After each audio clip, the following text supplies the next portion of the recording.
এটা আমার বাবার বাড়ি, আর এই ঘরটি ছিল ভাড়াটিয়াদের ঘর। সবসময় এটা ভাড়াই তো, আমরা এই ঘরে থাকি না। তারপরে এই বাড়িটা যতই দেখি ততই আমার কাছে অবাক লাগে, যতই দেখি ততই আমার অন্য রকমের লাগে। কারণ এই আমরা 6 ভাই বোন, মা বাবা সবাইকে নিয়ে সুখ দুঃখ ভাগাভাগি করে থাকছি। আর এখন আমার মা বাবা তো নেই, আমরা 6 ভাই বোনের 6 মতে আমরা চলছি। এটাই হচ্ছে নিয়ম, এটাই আমাদের চিরচরিত্র কেমন রূপ। করে। হ্যাঁ, মনে হচ্ছে কি ওর মুখটায় কিছু লাগছে, হয়তো বা রনিকে ঘর দিয়ে কিছু খাইছে, জানলা দিয়ে কিছু লাগছে অবশ্যই।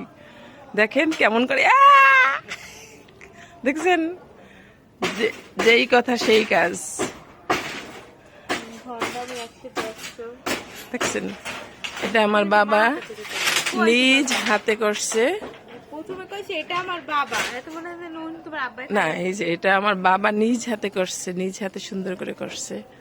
আজকে তা আমার বাবার কাছে যা সুন্দর ছিল, আর আমার ভাইয়ের কাছে আজকে তা সুন্দর না, ভাইয়ের বউয়ের কাছে তো একদমই না।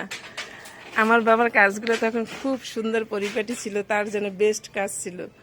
অথচ আমার ভাই যখন বিয়ে করে আনলো যে বউকে, সে বউটা বলতেছে একদমই থাকার উপযোগী না।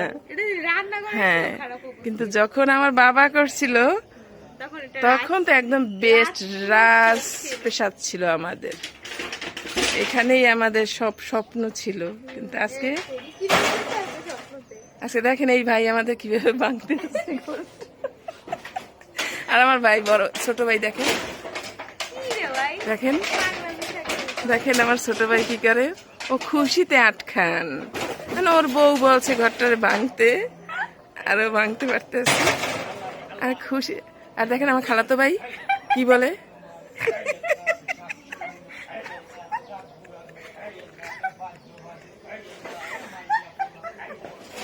কি কইলে, কি কইছে মা তো কম